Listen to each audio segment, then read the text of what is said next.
El propósito eterno de Dios y cómo alcanzarlo. Cómo debe ser la enseñanza en la iglesia.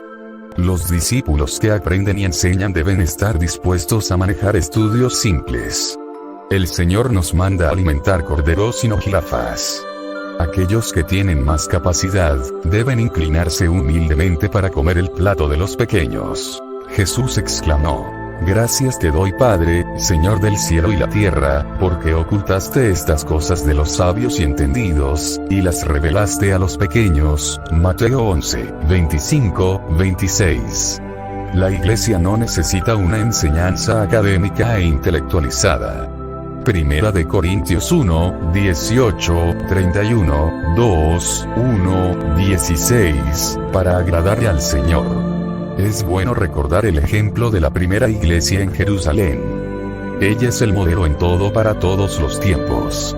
Los hermanos de aquella época eran simples y muchos de ellos no sabían leer ni escribir. No tenían impresos en papel. Tampoco tenían Biblias. Con todo, la iglesia era santa y gloriosa, modelo para nosotros. Buscando la manera como vivían, notamos que los apóstoles utilizaban el método de la repetición constante, catequesis. Aquellos que aprendían podían asimilar y guardar la palabra en sus mentes y corazones. Ellos no andaban buscando novedades o inventando cosas, más las cosas importantes que enseñaban eran repetidas por mucho tiempo hasta que todos hubiesen aprendido bien. Filipenses 3, 1. Segunda de Pedro 1, 12, 15. Los apóstoles estaban bien conscientes de la necesidad de transmitir todo el consejo de Dios y no conceptos bíblicos o teológicos. Cada discípulo tenía que ser formado a la imagen de Jesucristo. Hechos 20, 26, 27. Filipenses 4, 9. Segunda de Timoteo 2, 2. La enseñanza de los apóstoles apuntaba básicamente a tres cosas. A. Revelar a Cristo, su persona, su poder, sus promesas. B. Enseñar todos los mandamientos que Jesús ordenó para vivir. C. Establecer todos los principios para el funcionamiento de la iglesia. Debemos regresar a la simplicidad para que todo el consejo de Dios pueda ser recibido y absorbido por todos los hermanos. Principalmente por los más sencillos. Dios no nos va a examinar sobre nuestro conocimiento respecto al contenido de la Biblia. Él nos va a preguntar cómo vivimos. La doctrina son mandamientos prácticos para la vida de los discípulos. Tito 2, 1, 15. Parte 1. El propósito eterno de Dios. Y sabemos que a los que aman a Dios, todas las cosas les ayudan a bien, esto es, a los que conforme a su propósito son llamados. Porque a los que antes conoció, también los predestinó para que fuesen hechos conformes a la imagen de su Hijo, para que Él sea el primogénito entre muchos hermanos. Romanos 8, 28, 29. El propósito de Dios al crear al hombre. Lección 1. Buscando revelación. Lectura bíblica. Lea, ore y medite. Génesis 1, 26, 27. Efesios 1, 4, 5, 11. Aguda en la meditación. Apunte sus conclusiones y preguntas en el cuaderno. ¿Qué quería Dios cuando creó al hombre? ¿Cuál era su deseo y propósito? ¿Cómo era el hombre cuando fue creado? ¿Cuáles eran sus características? ¿Cuál fue el propósito de Dios cuando creó el hombre? Entonces dijo Dios: hagamos al hombre nuestra imagen, conforme a nuestra semejanza. Y señoree en los peces del mar, en las aves de los cielos, en las bestias, en toda la tierra, y en todo animal que se arrastra sobre la tierra. Génesis 1, 26. Entendiendo más. El propósito de Dios al crear al hombre. Este es un asunto fundamental. Debemos abrir nuestros corazones a lo que Dios nos dice acerca de su propósito. No puede ser solo un estudio de una cartilla. Este asunto debe tomar cuenta de nuestra mente y corazón. El conocimiento de la gloria que hay en el propósito de Dios debe tomar todo nuestro ser. Su propósito, objetivo, blanco o meta debe direccionar nuestras vidas. Todo en nuestra vida, nuestra manera de vivir, nuestro comportamiento, nuestro trabajo y esfuerzo, es dirigido por un blanco o por la meta que tenemos. Por esto, el propósito de Dios debe volverse nuestro propósito, nuestro blanco. Si queremos cooperar con Dios debemos conocer sus deseos, su corazón, su propósito. Todo lo que hacemos solo tendrá valor eterno a medida que cooperamos con el propósito de Dios.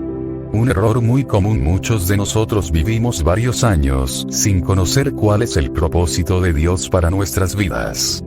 Creíamos erradamente que nuestra meta como cristianos era llegar al cielo. Nosotros veíamos la Biblia con un enfoque humanista. El hombre en el centro de todo, y concluíamos que el propósito era la salvación de los hombres. Todo girando en torno al hombre y de sus necesidades. Esta visión equivocada ocurrió porque siempre veíamos el propósito de Dios comenzando con la caída del hombre. Siendo así, como el hombre está perdido, la salvación del hombre se hizo el centro del propósito eterno de Dios. Aquí estaba el error y aquí debía ser hecha la corrección. Es claro que Dios quiere salvar a todos los hombres. Esto vemos claramente en los textos de 1 de Timoteo 2, 3, 4, 2 de Pedro 3, 9 y Juan 3, 16. Dios quería una familia de hombres semejantes a Él. Pero nosotras no debemos confundir aquello que Dios desea con lo que es su propósito. El propósito de Dios no surgió con la caída del hombre. Es algo que ya estaba en su corazón antes de la fundación del mundo, Efesios 1, 4, 11. El propósito de Dios no comenzó con la caída del hombre. Es algo que ya estaba en su corazón antes de la fundación del mundo. Según nos escogió en él antes de la fundación del mundo, para que fuésemos santos y sin mancha delante de él. Efesios 1, 4. Pensemos un poco sobre la siguiente argumentación. Sí, antes de la fundación del mundo, Dios tenía el propósito de salvar el hombre, entonces Dios es cómplice del pecado, porque Dios necesitaba que el hombre pecara para cumplir su propósito. Cuando Dios dice, no coma de este fruto, en la verdad, quería que el hombre comiera y pecara, quedando perdido y en tinieblas. De este modo Dios podría cumplir su propósito de salvar el hombre y mostrar su gran amor. Ahora, todo esto es una gran confusión. Dios jamás quiso que el hombre pecara. La salvación no era el propósito del corazón de Dios. La redención fue necesaria a causa de la caída. La caída no fue programada para que hubiera salvación. Nosotros necesitamos conocer cuál era la primera intención de Dios. ¿Cuál era el propósito que Dios tenía en su corazón cuando creó el hombre? ¿Cuál es el propósito de Dios al crear el hombre? Entonces dijo Dios, hagamos al hombre nuestra imagen, conforme a nuestra semejanza, y señoree en los peces del mar, en las aves de los cielos, en las bestias, en toda la tierra, y en todo animal que se arrastra sobre la tierra. Génesis 1, 26.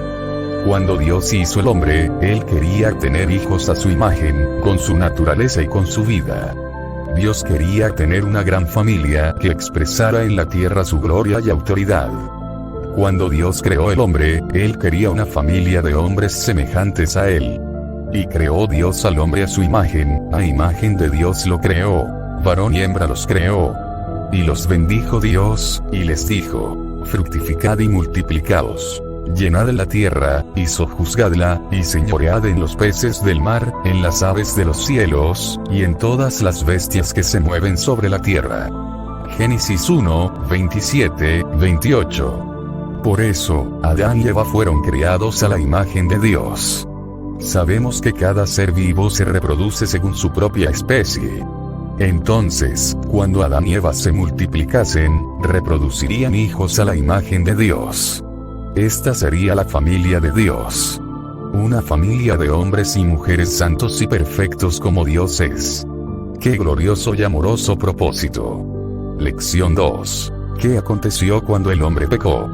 Lección 2. Lectura bíblica. Lea, ore y medite. Romanos 3, 12. 5, 12. Génesis 5, 3.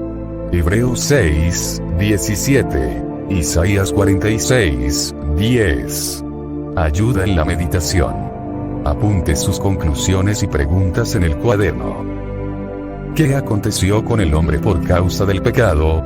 Romanos 3, 12. ¿Qué tipo de hijos Adán generó después que perdió la vida a imagen de Dios? Génesis 5, 3.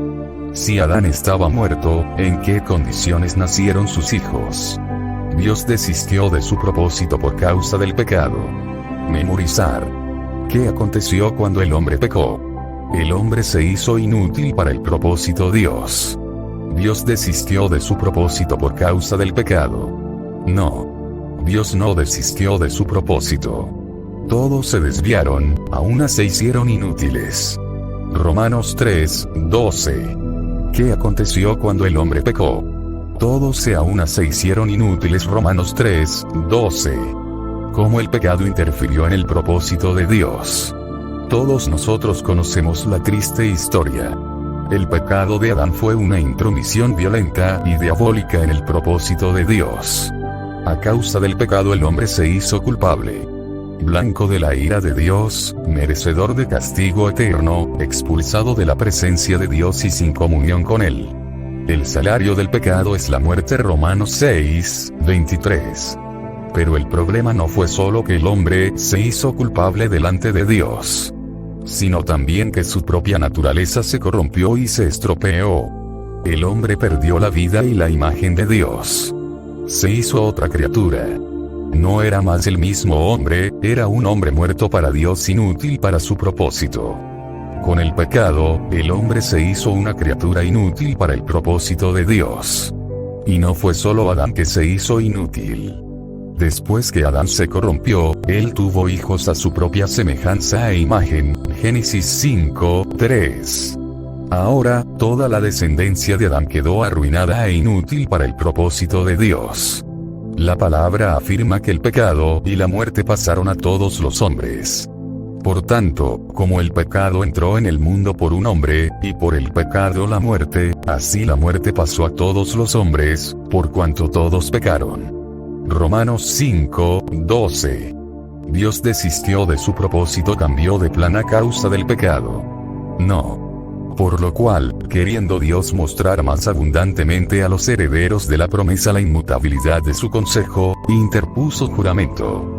Hebreos 6, 17. Dios nunca cambió su propósito inicial.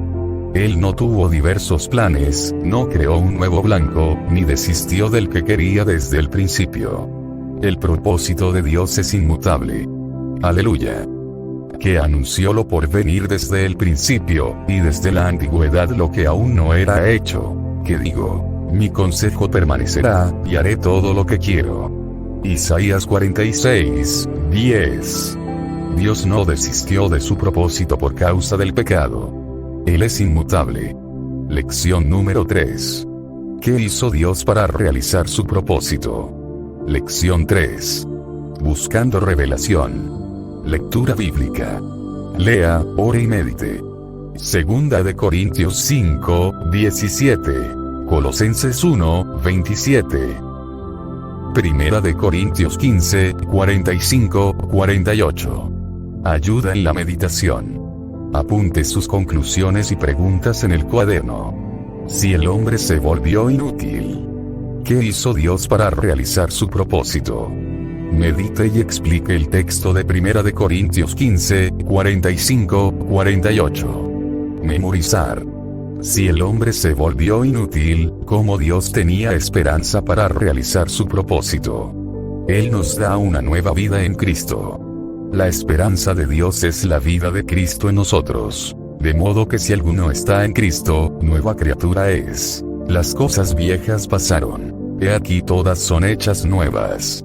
Segunda de Corintios 5, 17. Cristo en vosotros, la esperanza de gloria. Colosenses 1, 27. Comprendiendo más. ¿Qué hizo Dios para realizar su propósito? Dios creó una nueva raza de hombres para su gloria. Así también está escrito. Fue hecho el primer hombre Adán alma viviente. El postrer Adán, espíritu vivificante. Mas lo espiritual no es primero, sino lo animal, luego lo espiritual. El primer hombre es de la tierra, terrenal, el segundo hombre, que es el Señor, es del cielo. Cual el terrenal, tales también los terrenales, y cual el celestial, tales también los celestiales. Primera de Corintios 15, 45, 48. Una vez que todos los descendientes de Adán quedaron inútiles para su propósito, Dios tiene que crear una nueva raza de hombres. ¿Cómo Él hizo esto? A través del nuevo nacimiento que todo hombre tiene que experimentar. Por el nacimiento natural, de carne y sangre, pertenecemos a la raza de Adán, estropeada e inútil.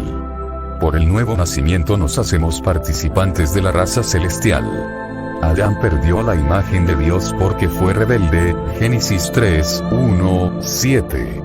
Jesús siempre hizo la voluntad del Padre, Juan 4, 34, en todo le agradó, Juan 8, 29. Y fue obediente hasta la muerte, Filipenses 2, 8. Dios nos da una nueva vida en Cristo. De modo que si alguno está en Cristo, nueva criatura es. Las cosas viejas pasaron, he aquí todas son hechas nuevas. Segunda de Corintios 5, 17.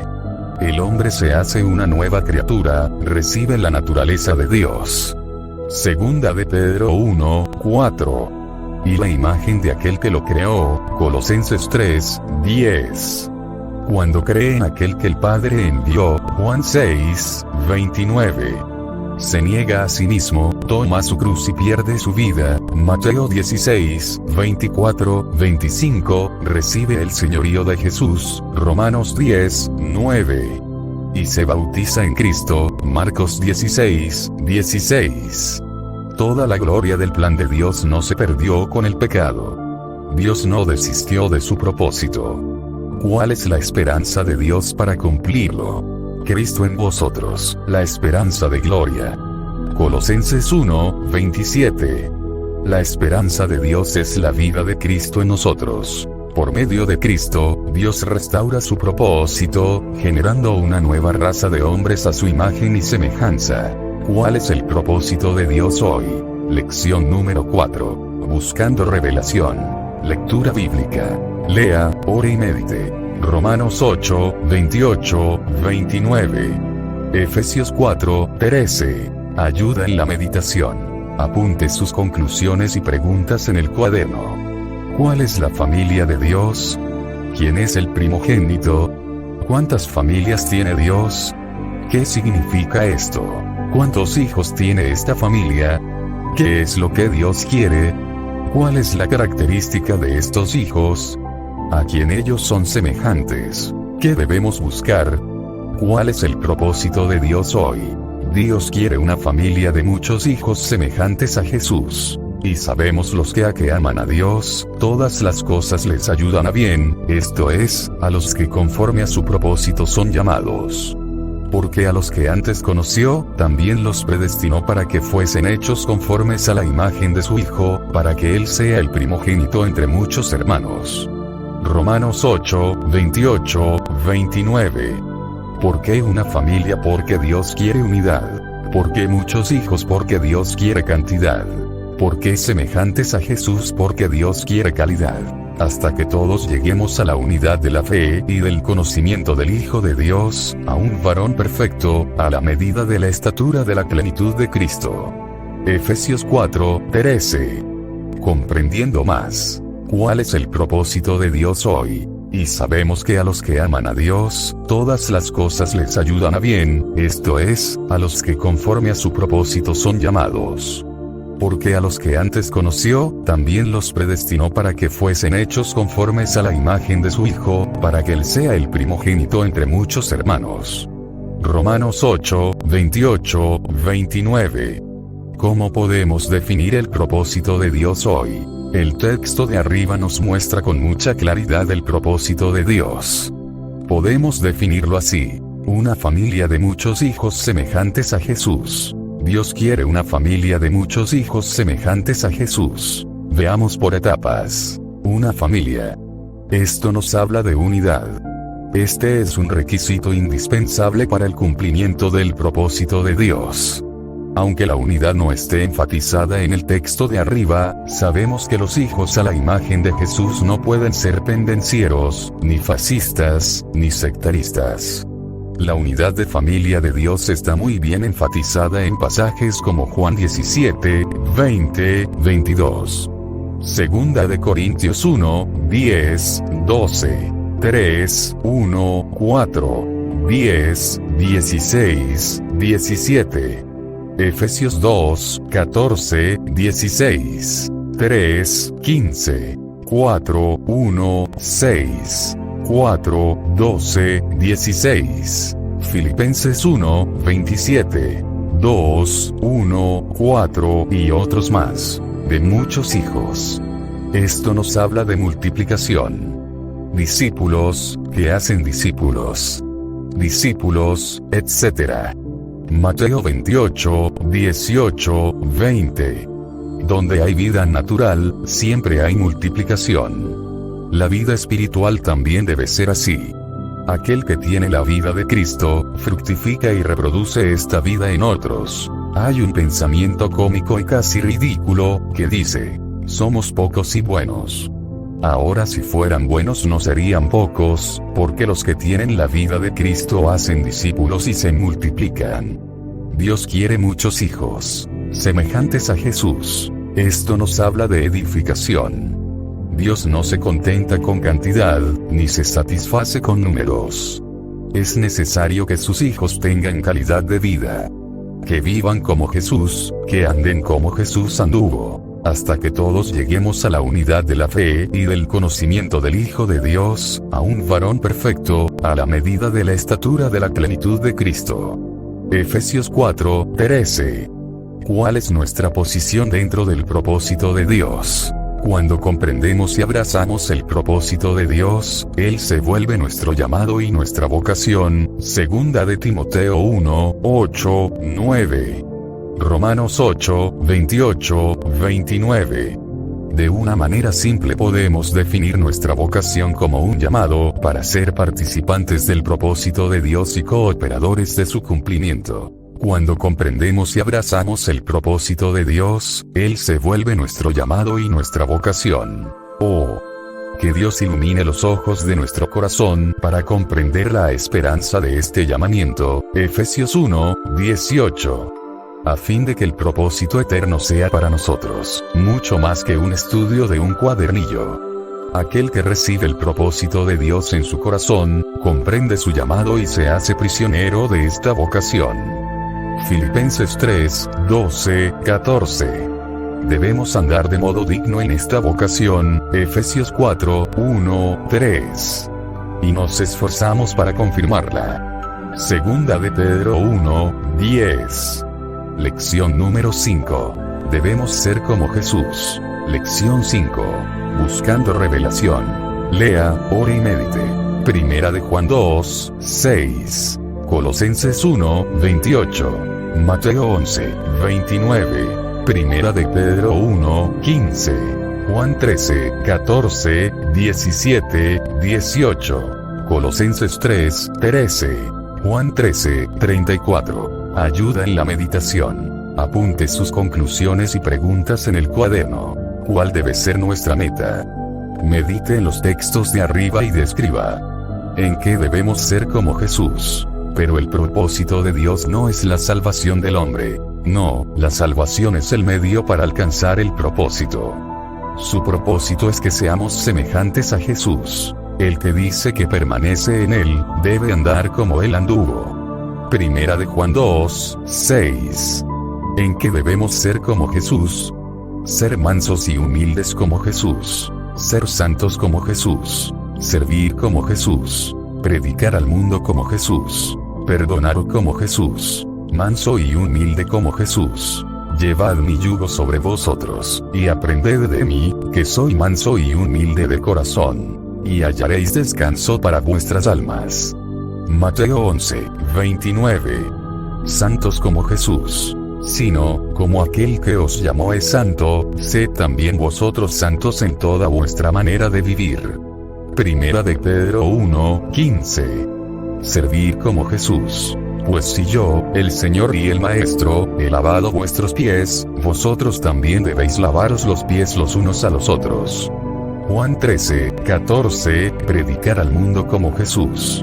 Como tú me enviaste al mundo, así yo los he enviado al mundo. Juan 17:18. Perdonar como Jesús. De la manera que Cristo es perdono, así también hacedlo vosotros. Colosenses 3:13. Amar como Jesús. Un mandamiento nuevo os doy, que os améis unos a otras como yo os he amado, que también os améis unos a otros. Juan 13:34. Comprendiendo más. Debemos ser como Jesús. La salvación es un medio y no un fin. La obra redentora de Cristo Jesús es algo tan tremendo, tan maravilloso, que corremos el riesgo de verla como si fuera el todo. Esta salvación es tan grandiosa que tenemos la tendencia de confundirla con el propio propósito de Dios. Pero no es así. No debemos pensar que el propósito de Dios es simplemente salvar al hombre del infierno y llevarlo para el cielo. Jesucristo, el admirable Hijo de Dios, con su obra redentora, dio una nueva vida al hombre, restaurándole la comunión con el Padre. Y también dio a Dios los recursos de infinita gracia, para que Él continúe con su plan eterno. La redención efectuada por Jesucristo y encarnada por la Iglesia, es el medio para Dios restaurar todas las cosas, y así concluir su propósito. La salvación no es la meta, es el medio para alcanzar el propósito. La redención nunca podría ser un fin en sí misma, solamente un medio de gracia para reparar un gran error. Para Pablo, la redención nunca fue el propósito de Dios. Él entendía que el propósito de Dios era la familia eterna, Efesios 1:4-5, Romanos 8:28-29. Una familia perfecta en Cristo, Filipenses 3:12-14. Su obra para el Señor no consistía en buscar solo la redención del hombre, sino en presentar este hombre a Dios, restaurado a imagen de Jesucristo, a quien anunciamos, amonestando a todo hombre, y enseñando a todo hombre en toda sabiduría, a fin de presentar perfecto en Cristo Jesús a todo hombre. Colosenses 1:28. Dios quiere que seamos semejantes a Jesús. El que dice que permanece en Él, debe andar como Él anduvo. Primera de Juan 2:6. Propósito de Dios es que seamos semejantes a Jesús. ¿En qué debemos ser como Jesús? A. Ser mansos y humildes como Jesús. Llevad mi yugo sobre vosotros, y aprended de mí, que soy manso y humilde de corazón, y hallaréis descanso para vuestras almas. Mateo 11:29. B. Ser santos como Jesús. Sino, como aquel que os llamó es santo, sed también vosotros santos en toda vuestra manera de vivir. Primera de Pedro 1:15. C. Servir como Jesús. Pues si yo, el Señor y el Maestro, he lavado vuestros pies, vosotros también debéis lavaros los pies los unos a los otros. Juan 13:14. D. Predicar al mundo como Jesús. Como tú me enviaste al mundo, así yo los he enviado al mundo. Juan 17:18. E. Perdonar como Jesús. De la manera que Cristo os perdonó, así también hacedlo vosotros. Colosenses 3:13. L. Amar como Jesús. Un mandamiento nuevo os doy, que os améis unos a otros. Como yo os he amado, que también os améis unos a otros. Juan 13:34.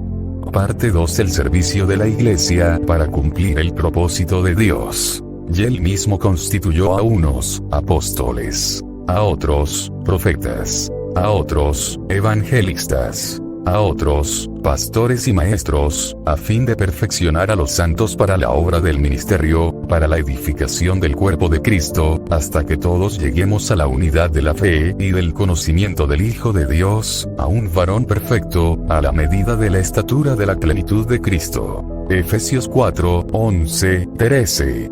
Lección número 6. ¿Quiénes son los sacerdotes? Lección 6. Buscando revelación. Lectura bíblica. Lea, ore y medite. Éxodo 19:6, 13, 20, 18, 21. Primera de Pedro 2, 9. Apocalipsis 5, 10. Ayuda en la meditación. Apunte sus conclusiones y preguntas en el cuaderno. ¿Cuál fue el deseo de Dios, desde el inicio, para con su pueblo? Éxodo 19, 6.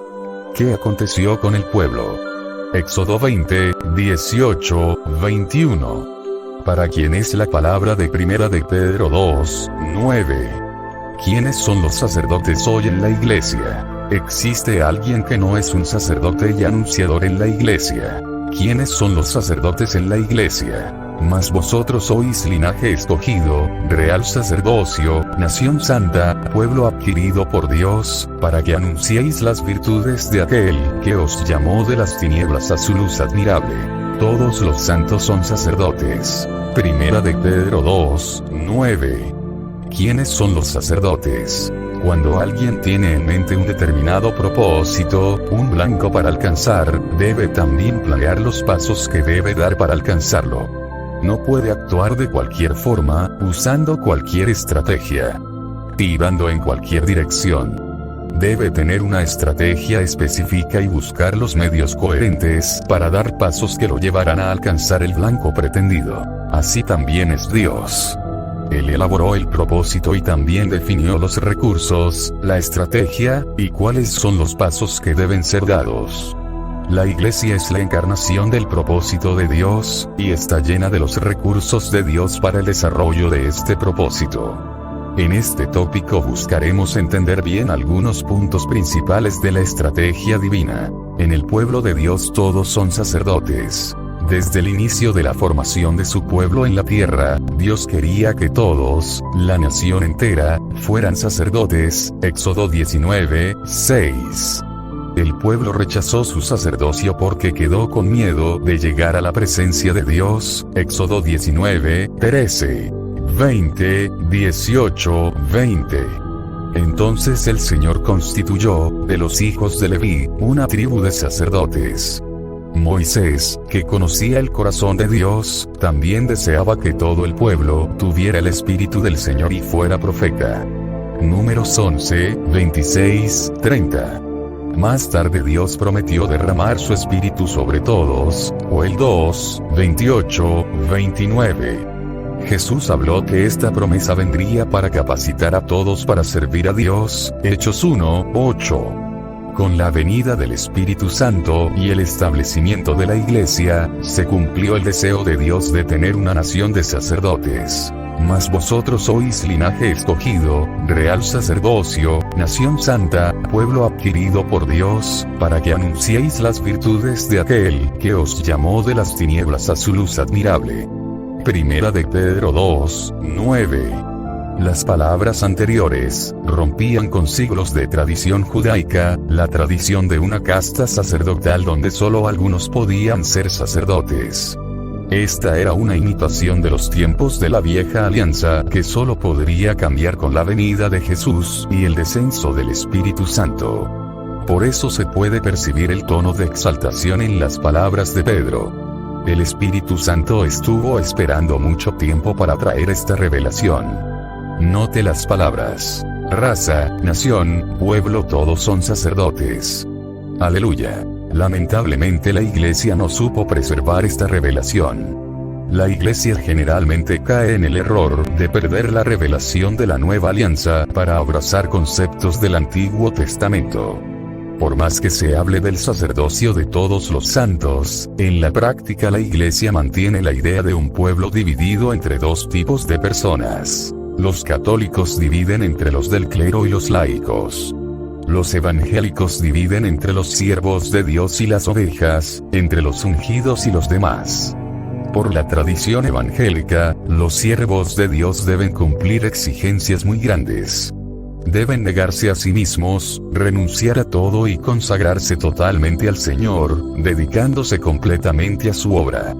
Los demás solo necesitan asistir a algunas reuniones, leer la Biblia y orar un poco. Si algunos pocos, en medio del pueblo, hicieren más de esto, inmediatamente serán destacados como personas muy consagradas. Esto todo es una gran enfermedad que estorba todo el desarrollo del propósito de Dios. Somos una nación de sacerdotes. Todos los discípulos son siervos de Dios. Estos días debemos recuperar la revelación perdida. Debemos recibir la palabra que Dios nos da a través de Pedro y creer, y vivir, y proclamar. Somos una nación de sacerdotes. Hay un solo llamado, una sola vocación, una misma condición para todos. Todos son siervos de Dios y la Iglesia debe ofrecer condiciones para que todos desarrollen su servicio. Si la iglesia es un lugar para algunos superastros del púlpito, mientras los otros se sientan y oyen, y no es un lugar donde todos pueden desarrollar su sacerdocio, entonces ella está atrofiada. De esta forma, no pasa de un judaísmo reformado, un medio camino entre la nueva y la vieja alianza, y no podrá alcanzar el propósito de Dios. Cuando Jesús dice: edificaré mi iglesia y las puertas del infierno no prevalecerán contra ella, no estaba pensando en algunos predicadores superdotados. Estaba pensando en su pueblo. Él pensaba en usted. Aleluya. ¿Quién edifica la iglesia? Lección 7.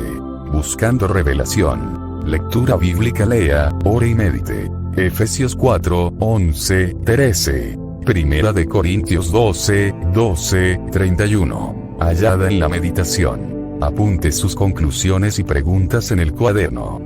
¿Cuáles son los ministerios específicos en la iglesia? Efesios 4, 11. De acuerdo con Efesios 4, 11, 12, ¿cómo acontece la edificación de la iglesia? Los apóstoles, profetas, evangelistas y pastores son los únicos que edifican la iglesia. ¿Quién edifica la iglesia? ¿Qué dice Primera de Corintios 12, 12, 31? Existen algunos ministerios comunes que todos los hermanos deben desempeñar en la iglesia. Memorizar. ¿Quién edifica el cuerpo de Cristo? Y él mismo constituye a unos, apóstoles, a otros, profetas, a otros, evangelistas, a otros, pastores y maestros, a fin de perfeccionar a los santos para la obra del ministerio, para la edificación del cuerpo de Cristo. El cuerpo de Cristo edifica el cuerpo de Cristo. Efesios 4, 11, 12. ¿Quién edifica la iglesia? Y él mismo constituyó a unos, apóstoles, a otros, profetas, a otros, evangelistas, a otros, pastores y maestros, a fin de perfeccionar a los santos para la obra del ministerio, para la edificación del cuerpo de Cristo. Efesios 4, 11, 12. ¿Cómo debe ser la edificación de la iglesia? El problema visto en la lección anterior, de la iglesia estar dividida entre siervos de Dios y los demás, produjo una distorsión del patrón bíblico para edificación de la iglesia. Se formó así la tradición de que la iglesia es edificada por los pastores. Pero no es esto lo que nosotros vemos en las escrituras en Efesios 4, 11, 12. Podemos ver cómo debe ser la edificación de la iglesia. Veamos primero el versículo 11. Y él mismo constituyó a unos, apóstoles, a otros profetas, a otros, evangelistas, a otros, pastores y maestros. Primero, tenemos que observar que Jesús no colocó en la iglesia solamente pastores y evangelistas como se practica hoy. En el comienzo, había también apóstoles y profetas. Y así debe ser la iglesia hoy. Segundo, debemos preguntarnos, ¿para qué Jesús colocó estos ministerios? ¿Cuál es la función de ellos? La respuesta tradicional sería, ellos fueron colocados para edificar la iglesia. Pero al analizar el versículo 12 veremos algo muy diferente. Allí aprendemos claramente cuál la verdadera función de estos ministerios. Veamos cómo el versículo 12 se desarrolla en 3 etapas distintas. Primero, con vista al correcto ordenamiento de los santos. Segundo, para el desempeño de su servicio. Tercero, para la edificación del cuerpo de Cristo. Observación: las palabras correcto ordenamiento, aunque no aparecen en ninguna traducción en portugués, son en verdad la mejor traducción para la palabra griega catartismos, que aparece en el original en griego. Esto es plenamente confirmado por quien conoce profundamente el griego del Nuevo Testamento. Notemos cómo el texto se desarrolla en 3 etapas. La tercera y última etapa es la edificación del cuerpo de Cristo. Cuando nosotros decimos que los pastores son los que edifican la iglesia, estamos saltando directo del versículo 11 para la última etapa del versículo 12. Estamos así, anulando las dos primeras etapas. En verdad, para que ocurra la edificación del cuerpo de Cristo, es necesario que primero acontezca la segunda etapa, el desempeño del servicio de los santos. La edificación no debe ser el resultado del trabajo de algunos pastores, pero sí el fruto del servicio de los santos, de todos los santos. Solamente cuando cada miembro del cuerpo desempeña su servicio, es que habrá la edificación del cuerpo de Cristo. Por más que los pastores y algunos líderes trabajen y se esfuercen, si no hay el desempeño del servicio de los demás santos, no habrá una edificación del cuerpo conforme al nivel encontrado en el versículo 13, hombre perfecto. Así, podemos entender cuál es la función de los ministerios de versículo 1. Ellos deben primero trabajar para el correcto ordenamiento de los santos. Haciendo esto, los santos van a desempeñar su servicio. Entonces acontecerá la edificación del cuerpo de Cristo. Por eso podemos afirmar, el cuerpo de Cristo es el que edifica el cuerpo de Cristo. Para practicar esto, es necesario romper con nuestras tradiciones. Desafortunadamente, la estructura de la iglesia hoy está hecha para el funcionamiento del ministerio de unos pocos. Todo gira en torno a los púlpitos y de algunas estrellas de la predicación. La mayor parte del tiempo, de las energías y de los recursos, son canalizados para producir grandes reuniones y grandes eventos, donde algunos pocos se despliegan para edificar una masa que se sienta, oye y oye. La iglesia primitiva no tenía nada de eso y no sentía la menor necesidad. Sin embargo, transformaron el mundo. Esto porque entendían que cada uno era sacerdote, cada uno era obrero, cada uno tenía un servicio para desempeñar. Ahora tenemos que responder a la próxima pregunta. ¿Cuál es el servicio que los santos deben desempeñar? Los ministerios específicos y los ministerios comunes. Aunque haya muchos servicios y tareas prácticas para ser hechas, tales como limpiar o ordenar los locales de reuniones, hospedar al hermano de fuera, preparar la cena, tocar instrumentos, etc. El servicio de los santos es mucho más que esto. Estas tareas simples son muy importantes, pero ciertamente no son un ministerio o sacerdocio. Nadie puede hacer solo estas cosas y decir estoy cumpliendo mi ministerio. El ministerio del cuerpo es de multiplicar la vida de Cristo. Esto acontece cuando a través de este servicio, alguien se convierte a Cristo o alguien crece en Cristo. Todos los santos deben participar en este ministerio. Todos tienen gracia y unción del Señor para esto. Los ministerios encontrados en el versículo 11 no son dados a todos los hermanos, pues son específicos. Dios, por su soberana voluntad, coloca personas específicas para desempeñarlos. Sin embargo, hay algunos servicios que no son específicos, pues son dados para todos los hermanos. Son ministerios comunes, dados a todos, en los cuales deben ser entrenados y ejercitados para funcionar. Ministerios comunes dados a todos los hermanos. Podemos resumir estos ministerios comunes básicamente en dos. Primero, ser testigos. Hechos 1, 8 y Primera de Pedro 2, 9. Segundo, edificar en las uniones y ligamentos. Efesios 4, 15, 16 y Colosenses 2, 19. El contenido restante de este cuadernillo es el funcionamiento de estos ministerios. El ministerio de testigos, primera parte. Lección 8. Buscando revelación. Lectura bíblica. Lea, ore y medite. Hechos 1, 8. Pedro 2, 9. Ayuda en la meditación. Apunte sus conclusiones y preguntas en el cuaderno. ¿Para qué el Espíritu Santo fue derramado? Hechos 1, 8. ¿Cuál es uno de los principales papeles del sacerdote? Primera de Pedro 2, 9. ¿Qué es proclamar las virtudes de Jesús? ¿A quién es dado este servicio de testigo y proclamador? Memorizar. ¿Cómo iniciamos el servicio de hacer discípulos?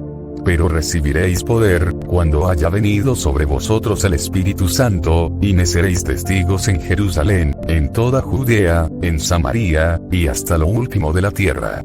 Hechos 1:8. Siendo testigos proclamadores. El ministerio de testigos, primera parte. Pero recibiréis poder, cuando haya venido sobre vosotras el Espíritu Santo, y me seréis testigos en Jerusalén, en toda Judea, en Samaria, y hasta lo último de la tierra. Hechos 1:8.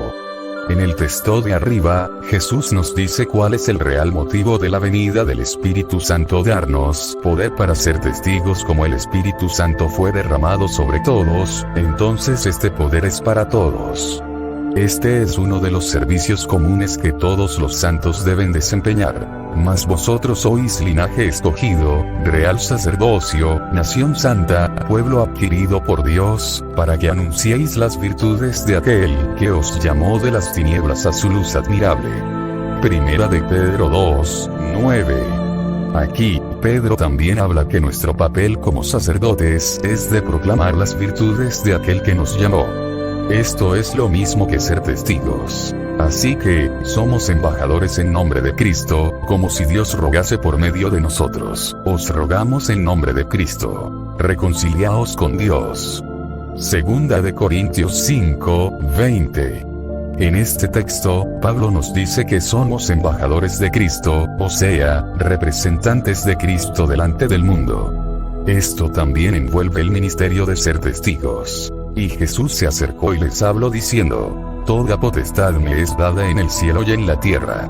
Por tanto, id, y haced discípulos a todas las naciones, bautizándolos en el nombre del Padre, y del Hijo, y del Espíritu Santo, enseñándoles que guarden todas las cosas que os he mandado. Y he aquí yo estoy con vosotros todos los días, hasta el fin del mundo. Mateo 28:18-20. Jesús mandó a ser discípulos, pero ¿cómo comienza el ministerio de hacer discípulos? Comienza cuando funcionamos como testigos. Después ya las personas son bautizadas y ahí entonces tenemos que enseñarles a guardar las cosas que Jesús ordenó. ¿Cómo se desarrolla este ministerio de testigo? Veamos a continuación algunos principios que ayudarán al discípulo a desarrollarse en este ministerio. ¿Cómo abordar a las personas? Debemos abordar a las personas con naturalidad y simplicidad. Para eso necesitamos comprender algo muy importante: nosotros no podemos convertir a nadie. Esa es una función del Espíritu Santo, vea Juan 16:7-8. Somos apenas cooperadores, nuestro papel no es convertir a las personas, pero sí, cooperar con el Espíritu Santo. Veamos un ejemplo. Nosotros no podemos hacer un pollito. Solo Dios puede. Pero podemos colocar el huevo bajo la gallina. Así, estamos armonizando dos elementos de la naturaleza: el huevo y la gallina. Esta tarea es muy simple, pero indispensable, porque, sin ella, el pollito no nace. Somos solo cooperadores. Para producir una nueva vida en Cristo es la misma cosa. Nosotros no podemos hacerlo. Solo Dios puede. Pero tenemos una tarea indispensable, la de armonizar dos elementos espirituales: la palabra de Dios con el hambre espiritual. No podemos producir hambre. Esto es tarea de Dios. Nosotros somos solo cooperadores. Así, tenemos un servicio muy importante: buscar personas que tienen hambre y sed de justicia. Personas en quienes el Espíritu ya está trabajando. Así podremos cooperar con Él. Gancho o anzuelo. En este primer contacto con las personas, buscamos quien tiene interés de oír. Es como si tiráramos el anzuelo en el agua para ver si el pez pica. Funciona como un radar que percibe el avión atrás de las nubes. Él emite una onda y si no encuentra un avión, la onda se pierde; de lo contrario, la onda vuelve. Jesús dice con claridad que las personas demuestran diferentes reacciones de interés al escuchar la palabra del reino. Mateo 13:1-23. Gancho es para descubrir quién tiene interés en oír. El abordaje inicial debe ser así: lanzamos la palabra y esperamos el retorno. No debemos hablar todo el tiempo, ni forzar, ni insistir, ni discutir. No es hora de predicar, sino de buscar. Dar una porción de la palabra del Señor y esperar la reacción. Debemos cuidar para no querer fabricar una reacción. Si alguien muestra una apertura o interés, entonces damos continuidad.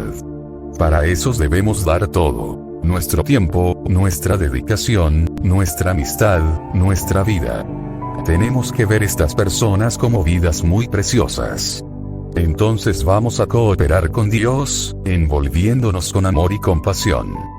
Debemos mirarlas como Jesús las ve, Mateo 9:36. Atención.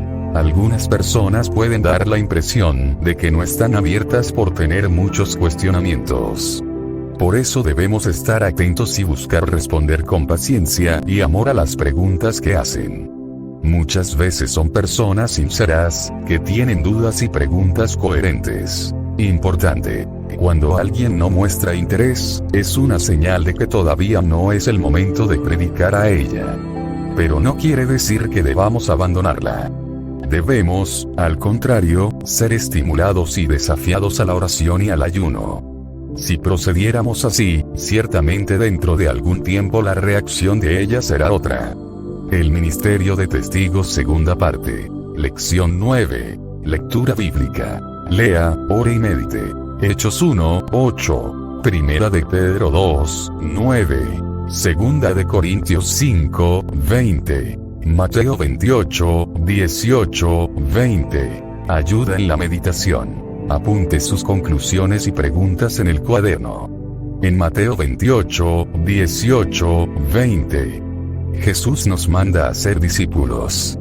¿Cómo se inicia esta tarea? ¿Qué significa ser testigo?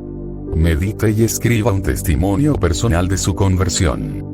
Y de lo que Dios hizo con usted en pocas palabras, que deben ser todos en la iglesia. Memorizar. ¿Cómo iniciamos el servicio de hacer discípulos?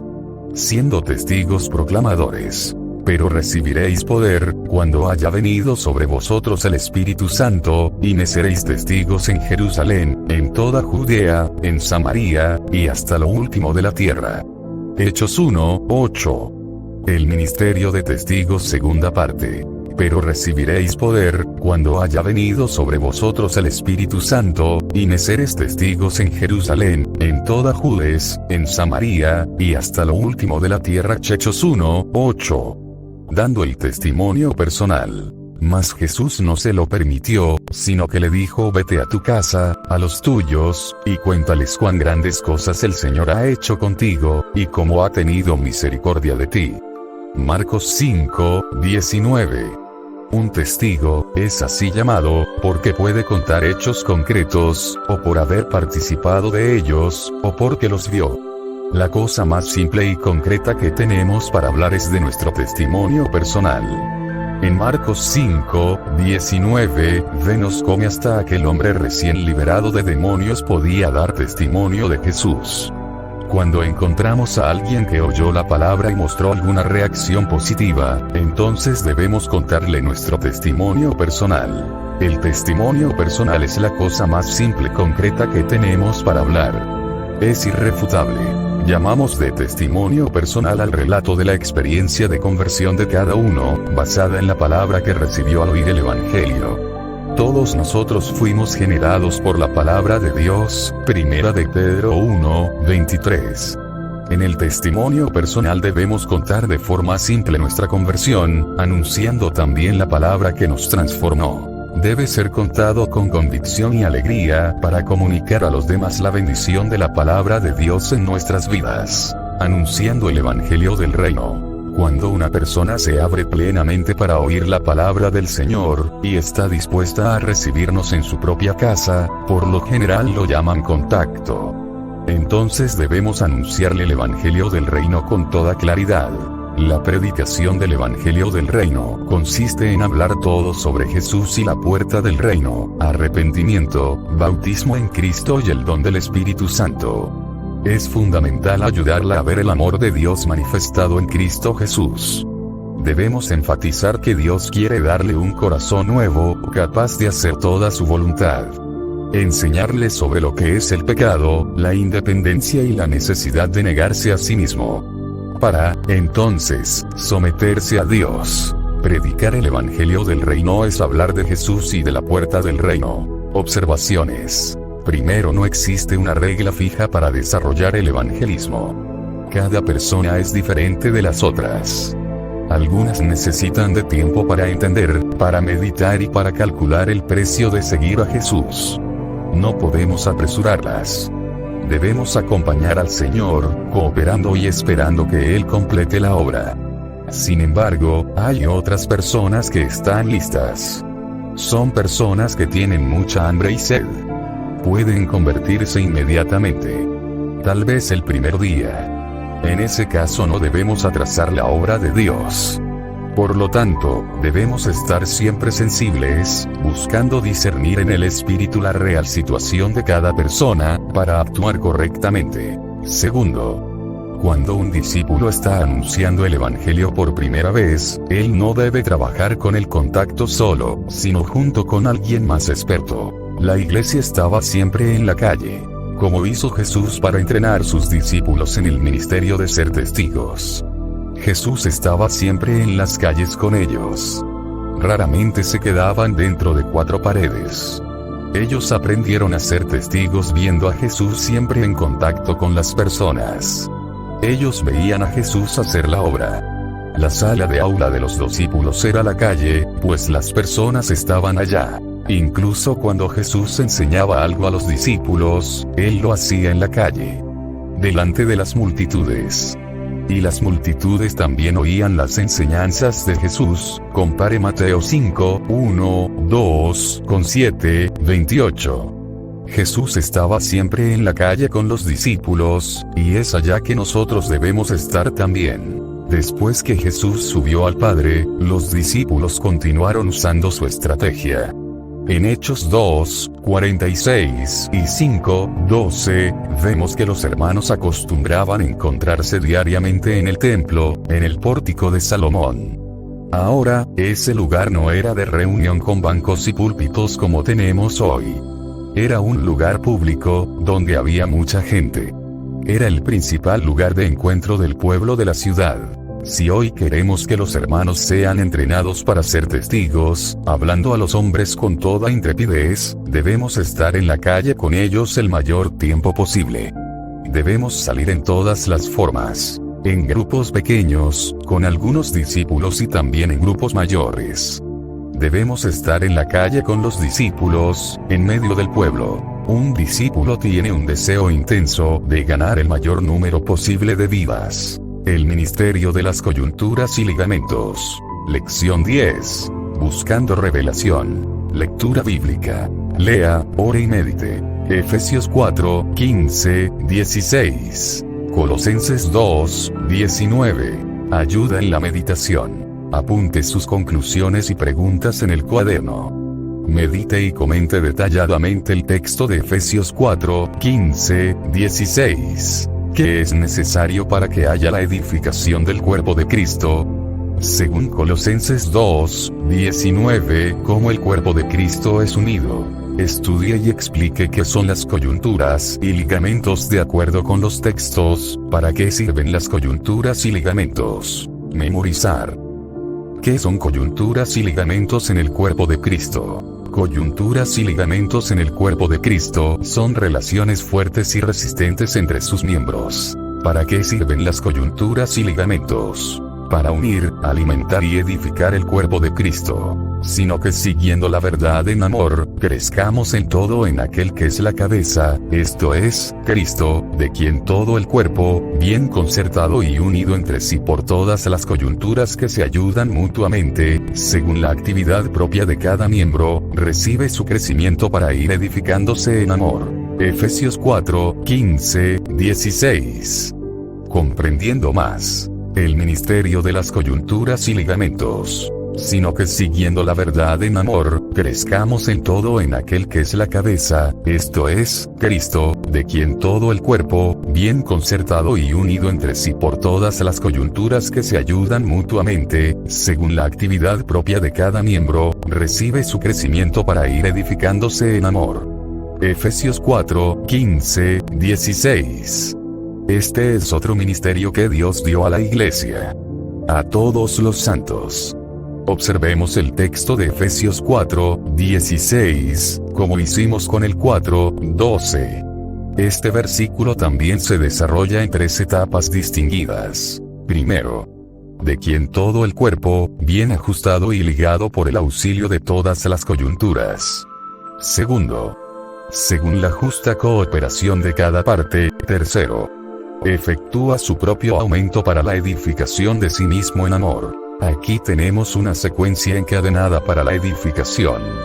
La tercera etapa del versículo contiene una afirmación tremenda. El Espíritu Santo está afirmando que es el propio cuerpo que produce su aumento y su edificación. Más una vez podemos entender que no son los ministerios del versículo 11 que van a producir la edificación, sino es el propio cuerpo que se edifica. Pero, ¿cómo el cuerpo va a producir esta edificación? Notemos que, así como en el versículo 12, tampoco podemos alcanzar la tercera etapa sin pasar por la segunda. El cuerpo producirá esta edificación cuando haya la justa cooperación de cada parte, cada miembro, y no por la cooperación de algunos pocos. Aquí tenemos nuevamente el ministerio de los santos, como vimos en el versículo 12. Ahora vamos a la pregunta principal. ¿Cómo alcanzar esto? ¿Cómo llevar a cada miembro a dar su justa cooperación? La respuesta se encuentra en la primera parte del versículo. Para que cada miembro del cuerpo haga su parte, es necesario que todo el cuerpo esté bien ajustado y ligado por el auxilio de toda coyuntura. Necesitamos que el cuerpo esté ajustado y ligado, y el medio para obtener esto es a través de las coyunturas. Todos los miembros del cuerpo deben estar unidos y bien ajustados por medio de coyunturas y ligamentos. Esta palabra, coyunturas, fue olvidada por la Iglesia, pero tenemos que recordar que el Espíritu Santo no está haciendo poesía sobre el cuerpo de Cristo. El Espíritu Santo está usando un lenguaje humano para hablarnos de realidad espiritual. Sabemos bien lo que es un miembro del cuerpo humano, por eso podemos entender lo que es un miembro en el cuerpo de Cristo, y cómo cada miembro es importante. Entonces, debemos saber bien lo que es una coyuntura en el cuerpo humano, para saber cómo son las coyunturas en el cuerpo de Cristo, y no haciéndose de la cabeza, en virtud de quien todo el cuerpo, nutriéndose y uniéndose por las coyunturas y ligamentos, crece con el crecimiento que da a Dios. Colosenses 2:19. ¿Qué es una coyuntura? El texto de Colosenses 2:19 ayuda mucho, porque allí habla de coyunturas y ligamentos. Conforme el nuevo diccionario de la lengua portuguesa, Aurelio Buarque de Holanda, editorial Nueva Frontera, ligamento es una parte fibrosa muy resistente, que sirve para conectar los huesos o los órganos. Las coyunturas son articulaciones que forman conexiones entre los huesos. Los ligamentos pasan por dentro de las coyunturas y dan firmeza y resistencia a estas conexiones. Coyunturas y ligamentos, por lo tanto, sirven para armonizar el cuerpo humano. Cada miembro del cuerpo humano debe estar en su debido lugar de funcionamiento, afirmado y consolidado por un vínculo específico fuerte y resistente, con otros miembros. Si las coyunturas y ligamentos en el cuerpo humano son conexiones entre los miembros, en el cuerpo de Cristo, lógicamente, son relaciones fuertes, resistentes y específicas entre los miembros, que producen suplemento, cooperación, crecimiento y edificación. Si la iglesia no está así estructurada, ella será como una bolsa de miembros y no como un cuerpo. Una bolsa puede contener todos los miembros de un cuerpo, pero si no estuvieran vinculados por coyunturas y ligamentos, no habrá armonía ni vida. Qué tremenda es la afirmación en Colosenses 2:19. Quien no está vinculado de esta forma al cuerpo, no retiene la cabeza, pues no puede ser comandado por el cabecilla. Pero es claro, cómo la cabeza puede comandar una bolsa de miembros. Coyunturas y ligamentos en el cuerpo de Cristo son relaciones fuertes y resistentes entre sus miembros. Coyunturas y ligamentos del discipulado. Buscando revelación. Lectura bíblica. Lea, ore y medite. Mateo 28:18-20. Marcos 3:14. Juan 1:37-39. Segunda de Timoteo 2:2. Ayuda en la meditación. Primera parte. Lección 11. Apunte sus conclusiones y preguntas en el cuaderno. Hacer discípulos no es solo traer personas y bautizarlas. ¿Qué es necesario hacer con ellas, después de bautizarlas? ¿Cómo funciona esto? ¿Qué percibimos en los textos de Marcos 3, 24 y Juan 1, 38, 39 acerca del discipulado de Jesús con los discípulos? Imagine y describa un poco de ese relacionamiento. Comente el texto de 2 Timoteo 2, 2, observando las varias generaciones de discípulos. ¿Cuál es la función del discipulador? Enseñar a guardar todas las cosas que Jesús ordenó. Por tanto, id, y haced discípulos a todas las naciones, bautizándolos en el nombre del Padre, y del Hijo, del Espíritu Santo, enseñándoles que guarden todas las cosas que os he mandado. Y aquí yo estoy con vosotros todos los días, hasta el fin del mundo. Amén. Mateo 28, 19, 20. Comprendiendo más. Coyunturas y ligamentos del discipulado, primera parte. Por tanto, id y haced discípulos a todas las naciones, bautizándole en el nombre del Padre, y del Hijo, del Espíritu Santo, enseñándole que guarden todas las cosas que os he mandado. Y aquí yo estoy con vosotros todos los días, hasta el fin del mundo. Amén. Mateo 28, 19, 20. Las coyunturas y ligamentos del discipulado son la continuación del ministerio testigos. Después del bautismo, tenemos que formar la vida de las personas que se convierten, edificar los nuevos discípulos. Es necesario enseñarles todas las cosas que Jesús ordenó. Formar es más que informar. Cierta vez un hermano habló sobre el tema luz del mundo, y decía, la luz no se oye, la luz se ve. Jesús, que se presentó como la luz del mundo, sabía que no podría transmitir esta luz solo con predicaciones. Él no era el sonido del mundo. Por más que hablara, Jesús no conseguiría transmitir toda su gloria. Sus palabras eran espíritu y vida, Juan 6, 63, pero la vida que estaba en él era la luz de los hombres, Juan 1, 4. Él sabía que la luz debería ser vista y observada de cerca. Las predicaciones son necesarias y hasta indispensables. Pero lo máximo que ellas hacen es animar e informar. Nunca promueven formación. Información es importante, pero es solo una pequeña parte de la obra. Entonces, ¿cómo hizo Jesús? Jesús no dio solo predicaciones. Él se dio a sí mismo. Hacer discípulos no es una reunión de discipulado. Y estableció a 12, para que estuviesen con él y para enviarlos a predicar. Marcos 3, 14. Observemos el llamado de Jesús a los 12. Él no los llamó para una reunión de estudio bíblico de discipulado, tampoco los llamó para una escuela bíblica. Conforme Marcos 3, 14. Jesús llamó a los 12 para andar con él, y después para enviarlos a predicar. La sentencia para andar con él define la estrategia básica de Jesús. Él estaba estableciendo las primeras coyunturas y ligamentos en el cuerpo, entre él y sus apóstoles. Él quería establecer un relacionamiento estrecho con sus discípulos, para transmitirles su vida por el ejemplo. Jesús no era un hombre de púlpito, no era un hombre de mensajes elaborados o entusiastas. Jesús era un hombre de relacionamientos. Sus discípulos aprendieron todo viendo. Discipulado no es reunión, es relacionamiento. Los discípulos velan cómo Jesús se relacionaba con los pobres, lo que decía a los ricos, cómo trataba a los enfermos, cómo respondía a los hipócritas, cómo expulsaba a los demonios, lo que hacía cuando estaba cansado, cómo reaccionaba a una tempestad en el mar, cómo trataba a las prostitutas, cómo reaccionaba a las mentiras y calumnias, cómo amaba a Israel, cómo oraba al Padre, cuando reía, cuando lloraba, cuando gritaba y derrumbaba mesas, cuando fue detenido, e incluso cuando murió. Experiencia fascinante.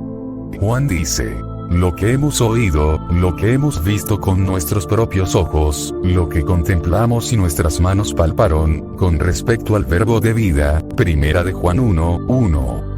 Como eso es grandioso si no hubiera una relación estrecha entre Jesús y sus discípulos, las multitudes que venían a escucharlo ciertamente no permanecerían muchos años en sus enseñanzas, después de su muerte. ¿Qué entendieron los 12? Cuando Jesús envió a los 12 a ser discípulos, no les fue difícil entender que Él estaba mandando hacer. Ellos nunca habían visto un salón de reuniones, púlpitos, bancos o conjuntos musicales.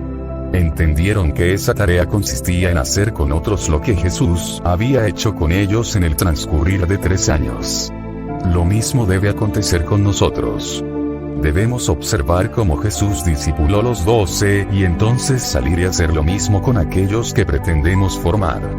La comisión de Jesús incluía predicar a muchos como Él predicó, mas, esencialmente se refería a las relaciones de discipulado. Esto no es un método de más. Es la práctica de Jesús. Es lo que sostiene, edifica y ajusta al cuerpo de alguien que se convierte. Este vínculo surge naturalmente cuando, después de predicar a otro y bautizarlo, aquel que lo ganó se siente responsable por su vida. Entonces, cuida, enseña, vela, ampara, sufre y lleva la carga. Así nadie queda solo. Todo recién nacido tiene un padre o una madre espiritual que va a cuidar de él y alimentarlo. Es vital para la iglesia. Por eso debemos estar constantemente revisando y vigilando por el funcionamiento de estas relaciones. Discipulado no es un método de más. Es la práctica de Jesús. Necesitamos entender también que estas relaciones no son solo para el cuidado de nuevos. En 2 de Timoteo 2:2, vemos que Pablo habla de varias generaciones de discípulos. Este texto muestra cómo estas relaciones prosiguen para formación de varios niveles de ministerios. Es en este desarrollo que van a surgir discipuladores, ayudantes de líderes y hasta pastores. Coyunturas y ligamentos del discipulado, segunda parte. Lección 12. Buscando revelación. Lectura bíblica. Lea, ore y medite. Mateo 28, 18, 20. Corintios 16, 16. Efesios 5, 21. Mateo 11, 29. Proverbios 12, 15. Samuel 15, 23. Hebreos 13, 17. Ayuda en la meditación. Apunte sus conclusiones y preguntas en el cuaderno. ¿Cuáles son las características necesarias para que alguien sea discipulado? ¿Qué vemos en cada uno de los textos de arriba? ¿Qué es necesario para ser discipulado? Someteos unos a otros en el temor de Dios. Efesios 5, 21. Ser manso, humilde y sumiso. Coyunturas y ligamentos del discipulado. Segunda parte. La formación de todas las áreas de la vida. Cuando una persona está en el mundo, toda su vida es estructurada, patrones humanos. En 1 de Pedro 1, 18, dice que fuimos rescatados de nuestro mal procedimiento que nuestros padres nos dejaron. Otra traducción dice que fuimos rescatados de una vana manera de vivir. Todas las áreas de la vida del hombre fueron afectadas por el pecado. Cuando el reino de Dios llega, es necesario ordenar la vida por el patrón que el reino impone, hasta que seamos semejantes a Jesús. Esa transformación debe alcanzar desde nuestra mente, Romanos 12, 2. Hasta los mínimos detalles del comportamiento, Efesios 4, 22, 6, 18. Todas las áreas de la vida, la relación con Dios, relaciones familiares, trabajo, estudio, preparación para el matrimonio, santidad con el cuerpo, uso de la lengua, etc. Deben ser ordenadas por el patrón de Dios. De hecho, pasamos por un verdadero proceso de reeducación, como dice en Tito 2, 12. ¿Qué es necesario para ser discipulado? ¿Cómo Dios ordenará nuestras vidas? ¿Cómo Él aconsejará? Todos los hermanos necesitan entender que Dios no mandará ángel a nuestro cuarto para darnos orientaciones.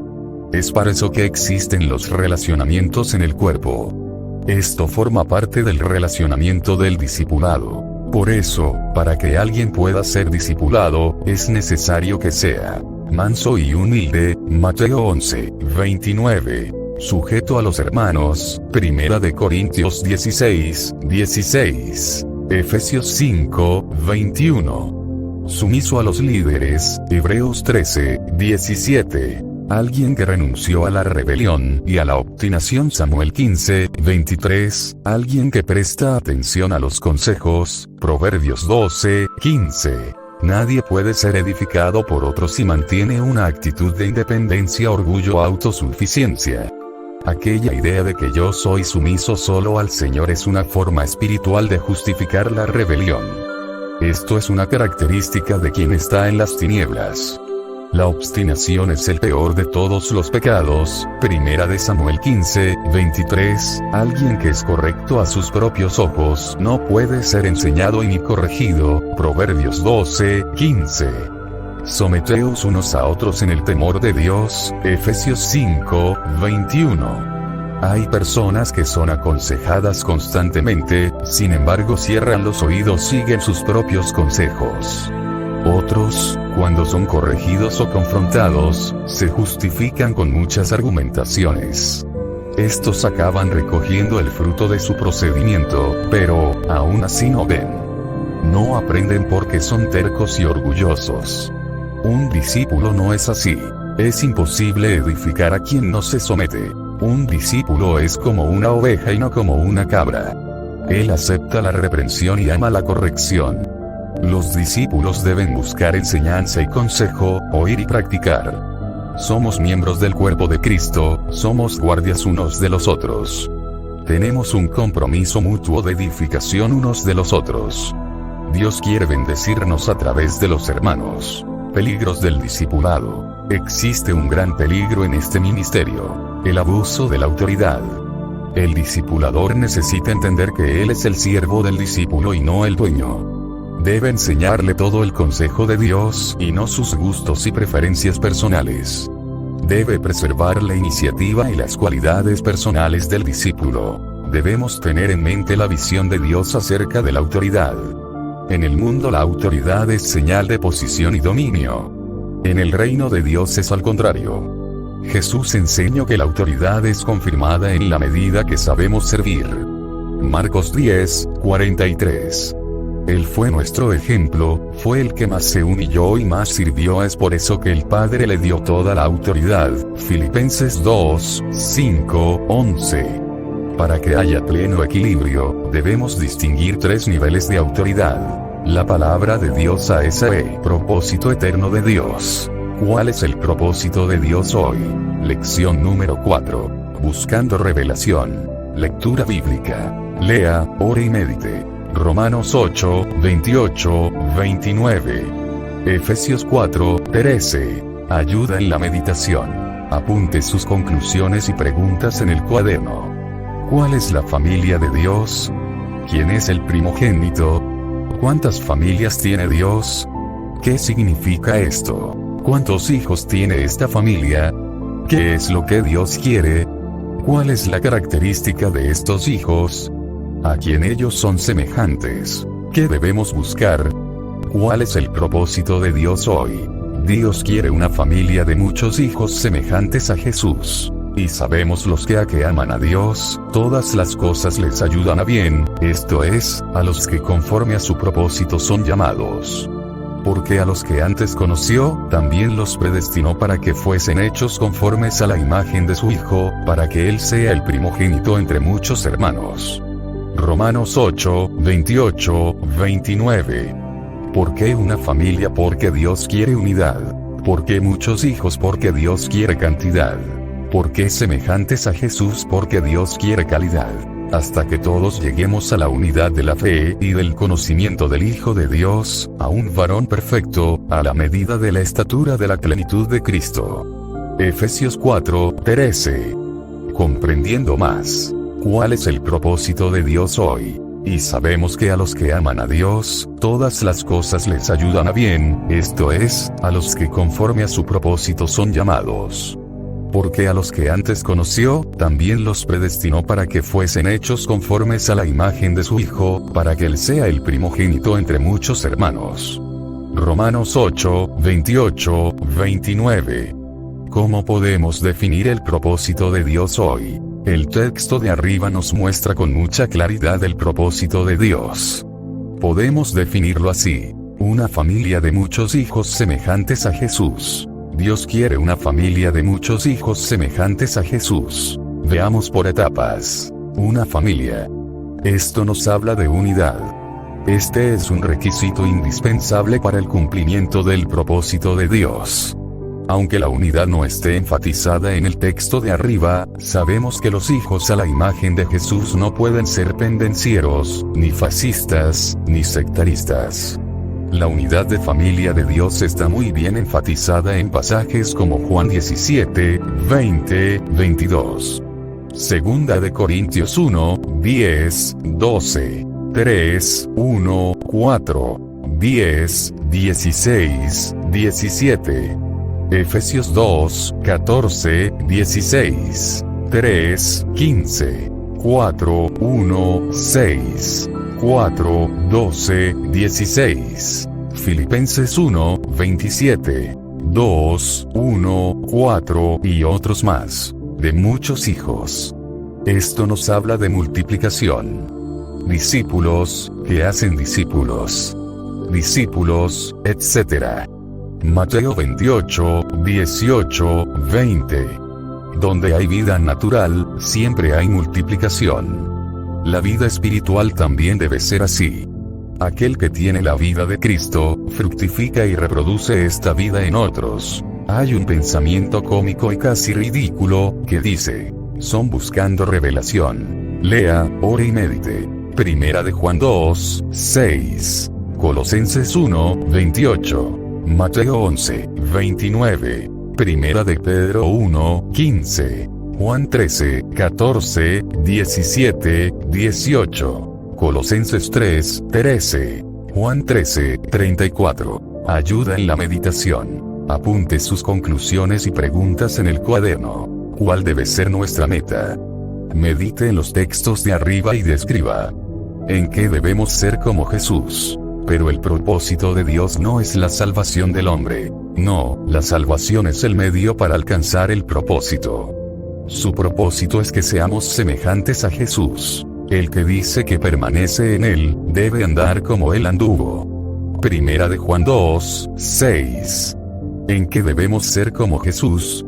Ser mansos y humildes como Jesús. Ser santos como Jesús. Servir como Jesús. Predicar al mundo como Jesús. Perdonar como Jesús. Manso y humilde como Jesús. Llevad mi yugo sobre vosotros, y aprended de mí, que soy manso y humilde de corazón, y hallaréis descanso para vuestras almas.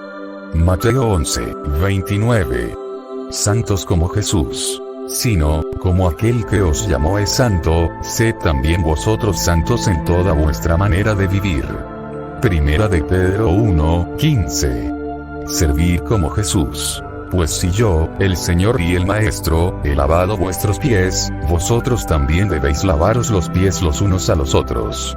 Juan 13, 14. Predicar al mundo como Jesús. Como tú me enviaste al mundo, así yo los he enviado al mundo. Juan 17, 18. Perdonar como Jesús. De la manera que Cristo es perdono, así también hacedlo vosotros. Colosenses 3, 13. Amar como Jesús. Un mandamiento nuevo os doy. Que os améis unos a otras como yo os he amado, que también os améis unos a otros. Juan 13, 34. Comprendiendo más. Debemos ser como Jesús. La salvación es un medio y no un fin. La obra redentora de Cristo Jesús es algo tan tremendo, tan maravilloso, que corremos el riesgo de verla como si fuera el todo. Esta salvación es tan grandiosa que tenemos la tendencia de confundirla con el propio propósito de Dios. Pero no es así. No debemos pensar que el propósito de Dios es simplemente salvar al hombre del infierno y llevarlo para el cielo. Jesucristo, el admirable Hijo de Dios, con su obra redentora, dio una nueva vida al hombre, restaurándole la comunión con el Padre. Y también dio a Dios los recursos de infinita gracia, para que Él continúe con su plan eterno. La redención efectuada por Jesucristo y encarnada por la Iglesia, es el medio para Dios restaurar todas las cosas, y así concluir su propósito. La salvación no es la meta, es el medio para alcanzar el propósito. La redención nunca podría ser un fin en sí misma, solamente un medio de gracia para reparar un gran error. Para Pablo, la redención nunca fue el propósito de Dios. Él entendía que el propósito de Dios era la familia eterna, Efesios 1, 4, 5, Romanos 8, 28, 29. Una familia perfecta en Cristo, Filipenses 3, 12, 14.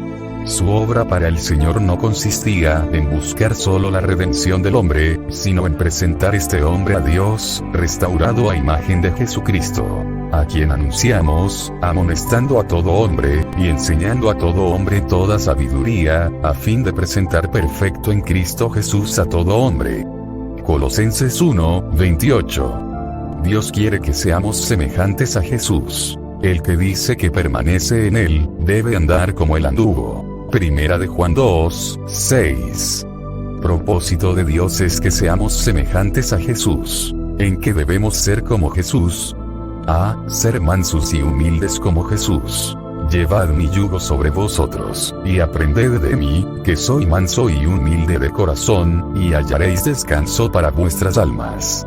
Mateo 11, 29.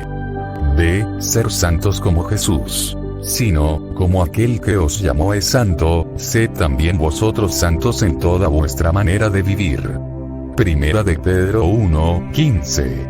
C. Servir como Jesús. Pues si yo, el Señor y el Maestro, he lavado vuestros pies, vosotros también debéis lavaros los pies los unos a los otros. Juan 13, 14.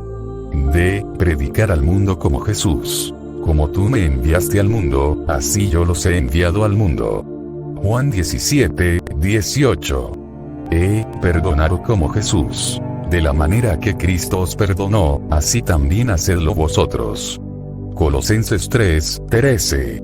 L. Amar como Jesús. Un mandamiento nuevo os doy, que os améis unos a otros. Como yo os he amado, que también os améis unos a otros. Juan 13, 34. Parte 2. El servicio de la Iglesia para cumplir el propósito de Dios. Y Él mismo constituyó a unos apóstoles, a otros profetas, a otros evangelistas, a otros pastores y maestros, a fin de perfeccionar a los santos para la obra del ministerio, para la edificación del cuerpo de Cristo, hasta que todos lleguemos a la unidad de la fe y del conocimiento del Hijo de Dios, a un varón perfecto, a la medida de la estatura de la plenitud de Cristo. Efesios 4, 11, 13. Para que haya pleno equilibrio, debemos distinguir tres niveles de autoridad. La palabra de Dios a esa el discípulo debe tener una sumisión absoluta.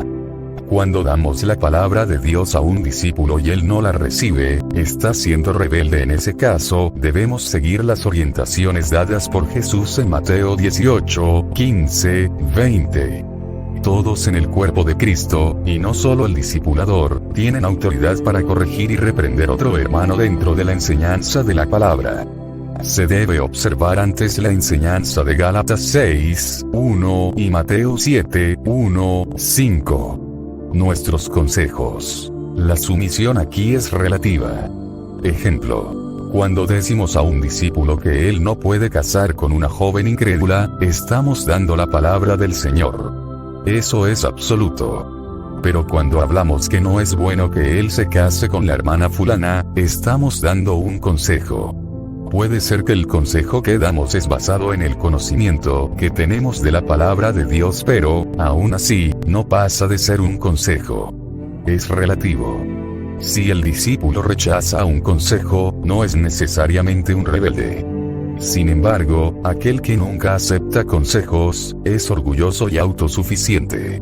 No puede ser edificado. Nuestras opiniones. No es necesario ningún tipo de sumisión a las opiniones y gustos personales del discipulador. ¿Qué debe dar el discipulador al discípulo? Por último, debemos entender que el discipulador debe dar tres cosas esenciales al discípulo. Darse a sí mismo. Jesús no daba reuniones y sermones, se daba a sí mismo. Juan 1, 38, 39. Marcos 2, 15. Darse a sí mismo es dar su tiempo, su interés, su amistad. dejarse envolver, tener carga, celar, orar. Tenemos que dar nuestra casa, nuestro amor, nuestra vida. Dar el ejemplo. Jesús era ejemplo. Juan 13:15. Él dice: venid y ved. Nosotros también debemos decir: venid y ved. Debemos llegar a decir: sed mis imitadores como yo soy de Cristo. Esto no es pretensión. Jesús no era pretencioso, ni Pablo.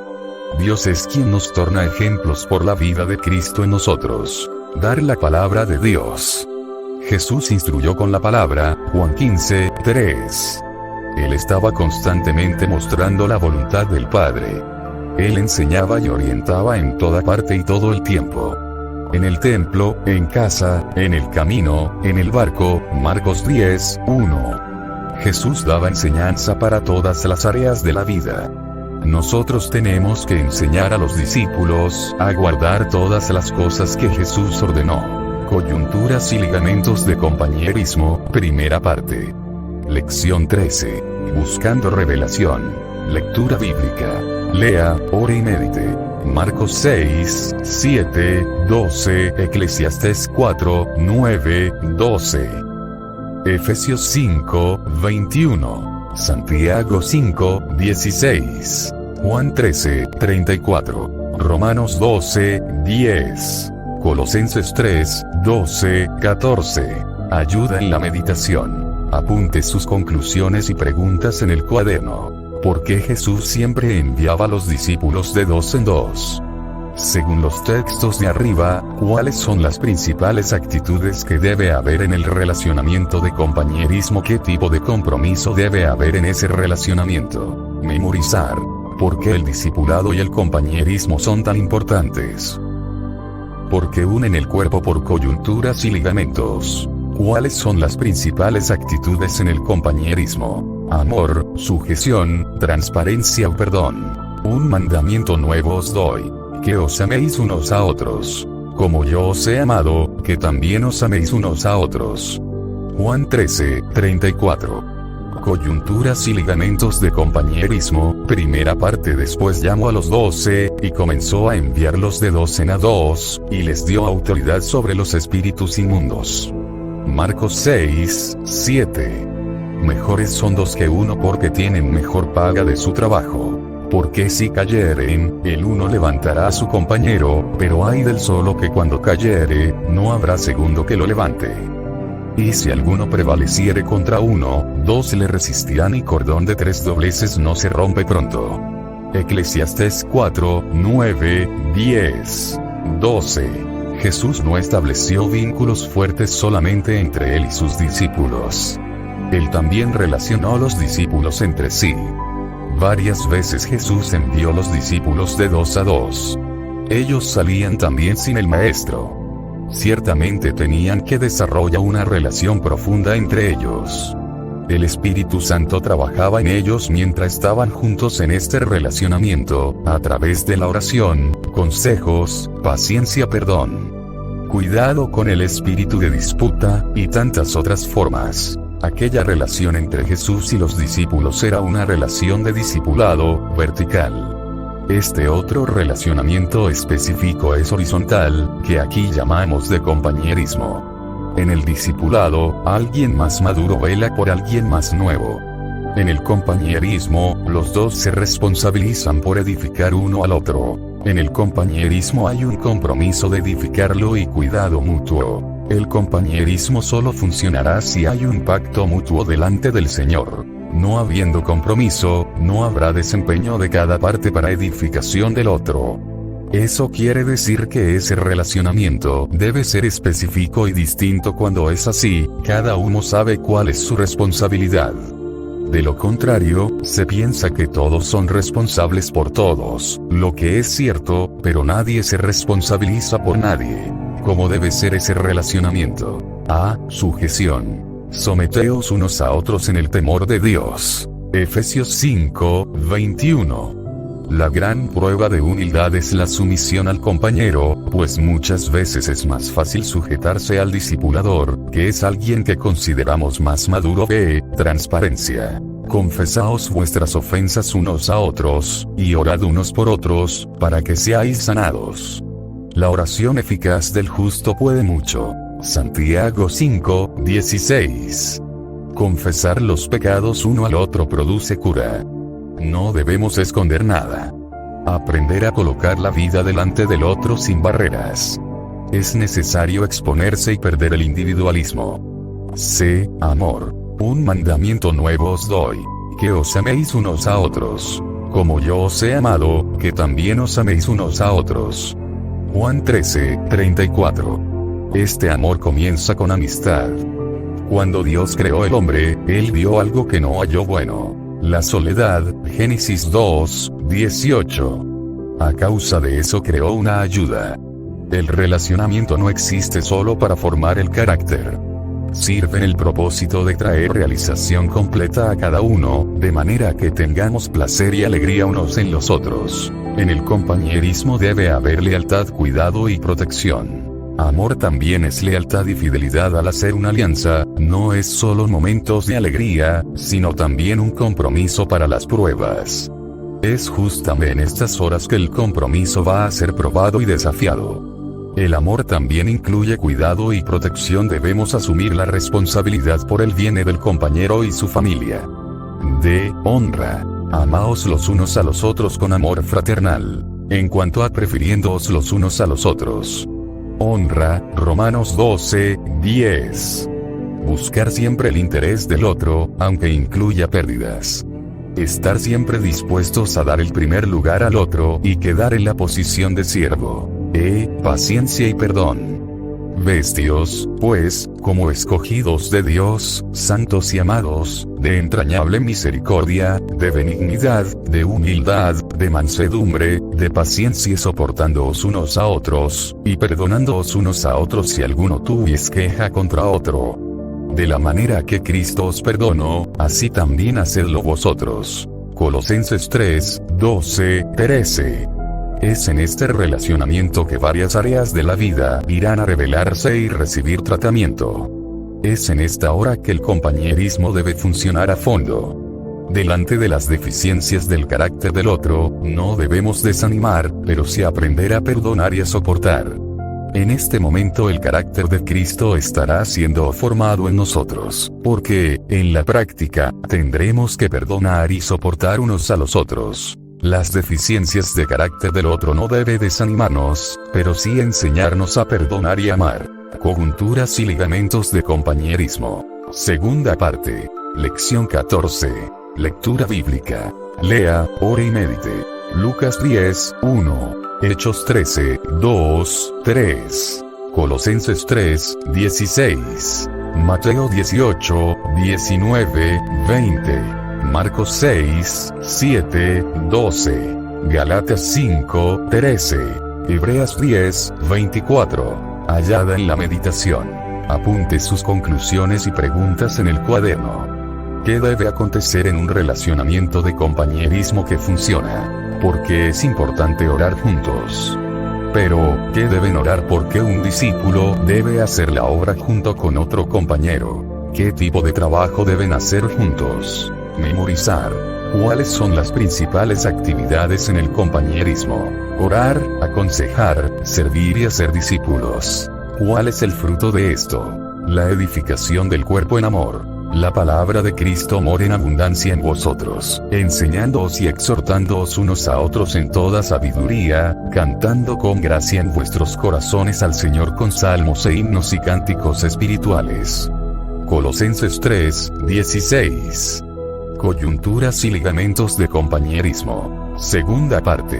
¿Qué debe ocurrir en este relacionamiento? ¿Qué deben hacer los compañeros cuando están juntos? A. Edificarse con la palabra. La palabra de Cristo mora en abundancia en vosotros, enseñándoos, exhortándoos unos a otros en toda sabiduría, cantando con gracia vuestros corazones al Señor con salmos e himnos y cánticos espirituales. Colosenses 3:16.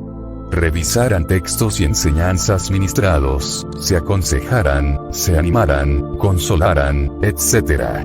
B. Orar juntos. Otra vez os digo, que si dos de vosotros se pusieren de acuerdo en la tierra acerca de cualquiera cosa que pidieren, les será hecho por mi Padre que está en los cielos. Porque donde están 2 o 3 congregados en mi nombre, allí estoy yo en medio de ellos. Mateo 18, 19, 20. Es bueno tener una lista de oración. Ay, C. Salir a predicar a los incrédulos. Después llamó a los 12, y comenzó a enviarlos de 2 en 2. Y les dio autoridad sobre los espíritus inmundos. Marcos 6, 7. Deben visitar contactos juntos. D. Cuidar de sus discípulos juntos. Servirse. Porque vosotros, hermanos, a libertad fuisteis llamados, solamente que no uséis la libertad como ocasión para la carne, sino servios por amor los unos a los otros. Gálatas 5, 13. Estimularse en el amor con las buenas obras. Y considerémonos unos a otros para estimularnos al amor y a las buenas obras. Hebreos 10, 24. ¿Cómo iniciar el relacionamiento? No es necesario buscar afinidad. No se debe idealizar un relacionamiento sin problemas. No es necesario un largo periodo de observación. No es una boda. Se pueden relacionar personas de edades diferentes.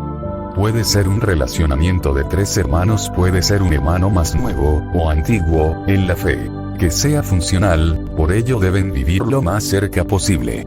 Es necesario que seamos del mismo sexo. Deben orar y buscar consejo antes de iniciar el relacionamiento. Peligros que destruyen el compañerismo. Egoísmo. El egoísmo es el cáncer de cualquier relacionamiento. Alguien que tenga tendencias fuertes para manipular y explotar a los otros, debe ser acompañado y corregido de cerca por los discipuladores y líderes. Diferencias de personalidad. Nunca encontraremos personas idénticas, ni habría ventaja en eso. Es natural que los discípulos tengan algunas dificultades para ajustarse. La bendición de este relacionamiento es la posibilidad de crecimiento a través de las diferencias. Así los compañeros tienen la oportunidad de lidiar bíblicamente con sus diferencias, pudiendo aplicar principios que, de otra forma, serían apenas teóricos. Proverbios 27, 17. Ataques del diablo. Él se levantará contra cualquier alianza de edificación entre hermanos. Usará mentiras, malentendidos, y sospechas falsas, intentando poner a uno en contra del otro. Los compañeros deben vencer juntos en oración, así como esclarecer siempre toda cuestión que surja. Chismes. Un relacionamiento de edificación no admitirá comentarios nocivos sobre la vida de otros discípulos, ni aun con el pretexto de orar por el hermano.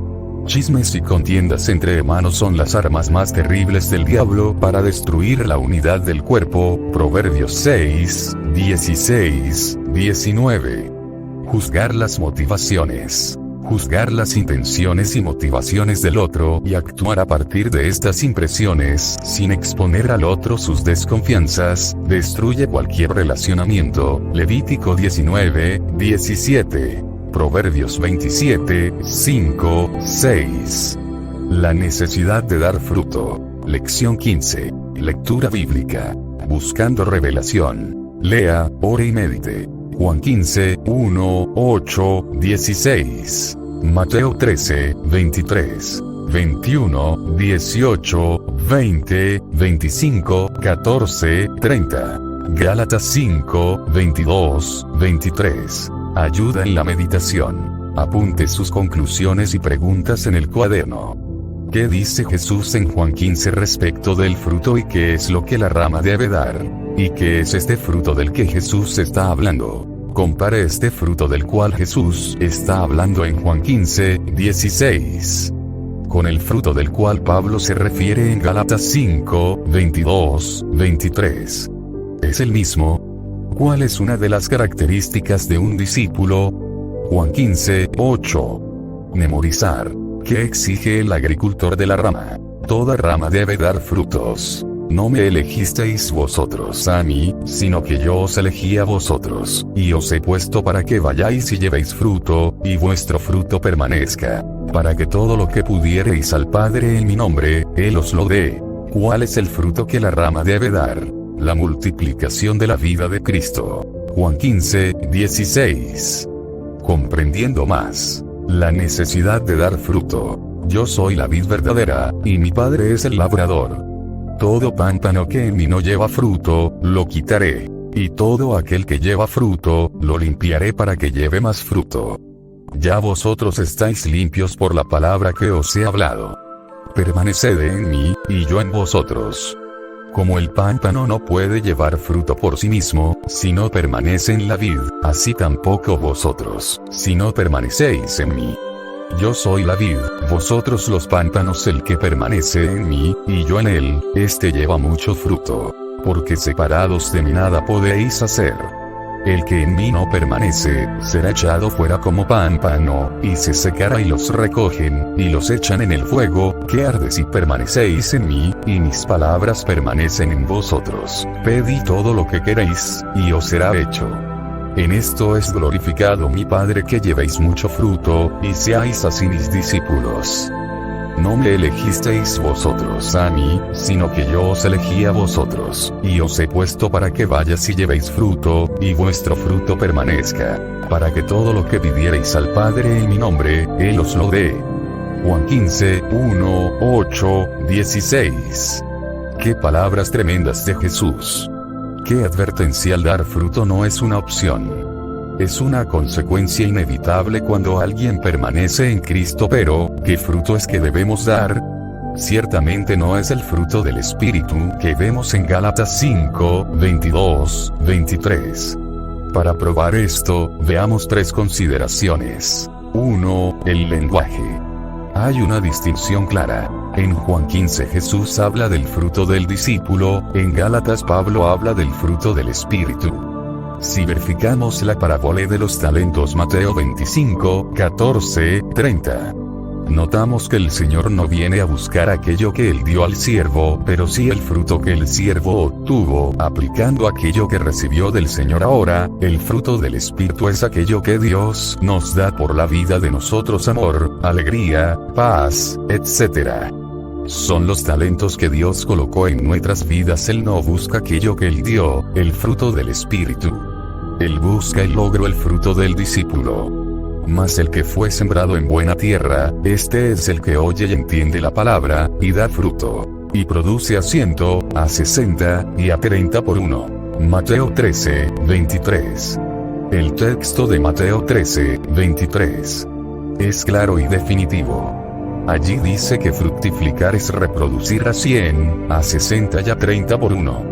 De este modo, fructificación tiene que ver con reproducción. Entonces se concluye que el fruto del que Jesús habla en Juan 15 es la reproducción y multiplicación de su vida. ¿Y cómo es que un discípulo da fruto? Cuando el discípulo permanece en Cristo, andando en Cristo y manifestando su vida, las personas que conviven con Él son influenciadas. Algunas se convierten a Cristo. Otras, que ya están en Cristo, son edificadas y crecen. Así, la vida de Cristo se reproduce a través del discípulo. Este es su fruto. Fruto de un discípulo es la multiplicación de la vida de Cristo en otras vidas. Cuando entendemos esto, entonces comprendemos la importancia del ministerio de los santos. Es a través del desempeño de los servicios comunes que cada discípulo va a fructificar para el Señor. Relacionándose en las coyunturas y ligamentos del cuerpo, edificando el compañero, dando testimonio y edificando discípulos, cada uno va a multiplicar la gracia del Señor que está en su vida. Esto es fructificar. El trabajo en las casas. Lección 16. Buscando revelación. Lectura bíblica. Lea, ore y medite. Hechos 2, 46. 5, 42. Romanos 16, 5, 10, 11, 14, 15. Primera de Corintios 16, 15 minutos, 19 segundos. Filipenses 4, 22. Colosenses 4, 15. Ayuda en la meditación. Apunte sus conclusiones y preguntas en el cuaderno. Donde la iglesia de los primeros tiempos se reunía. ¿Por qué el Espíritu Santo dirigió la iglesia a reunirse de esa forma? ¿Será que era por falta de otros lugares? ¿Cuál es el objetivo del trabajo de la iglesia en las casas? ¿Para qué? Cada discípulo va al encuentro en la casa. Memorizar. ¿Cuál es el motivo del encuentro del grupo casero? La obra del grupo casero es el desarrollo del servicio de los santos. El trabajo en las casas. Comprendiendo más. El trabajo en las casas. La iglesia primitiva no era templista. La única mención de templo en el Nuevo Testamento es la que se refiere al templo de Jerusalén. En Jerusalén todos los hermanos eran judíos acostumbrados a frecuentar el templo. Por eso, continuaron yendo allí como iglesia por una cuestión de costumbre y también, para estar en medio del pueblo. Como ya vimos en el tercer tópico. Pero, ya en Jerusalén, la iglesia comenzó a reunirse en las casas, Hechos 2, 46, 5, 42. Con el crecimiento numérico esta práctica se hizo cada vez más indispensable. Las iglesias que surgieron en el mundo gentílico se reunían solamente en las casas. Toda la estructura de la iglesia estaba establecida sobre los hogares, Romanos 16, 5, 10, 11, 14, 15, Corintios 16, 15, 19, Filipenses 4, 22, Colosenses 4, 15. No hay ninguna mención acerca de templos. La única referencia de un salón de reuniones es la de la escuela de Tirano, utilizada por Pablo por solo 2 años. ¿Por qué el Espíritu Santo dirigió la iglesia de esta manera? Parece que es obvio. Todo lo que el Señor ha revelado sobre el correcto ordenamiento de los santos, el desempeño de su servicio, las coyunturas, etc. No se puede practicar en grandes reuniones con mucha gente. Solo es posible en pequeños grupos. Todos los discípulos son soldados de Cristo que vienen al encuentro casero para entrenamiento y limpieza de las armas. Luego, es muy importante que cada discípulo comprenda bien cuál es el objetivo de la iglesia en las casas. Cada hermano debe entender que no estamos queriendo hacer una reunión. No es un montón de gente que viene para aprender o para oír conferencias. Todos son soldados de Cristo que viene para entrenamiento y para limpiar las armas. Son obreros que se encuentran para evaluar el servicio que están haciendo para el Señor, y recibir nueva dirección para continuar la obra. La iglesia que se reúne en la casa es un equipo de trabajo y no solo ovejitas necesitadas. Que Jesús nos dé la victoria. Así que, hermanos míos amados, estad firmes y constantes, creciendo en la obra del Señor siempre, sabiendo que vuestro trabajo en el Señor no es en vano. 1 Corintios 15, 58.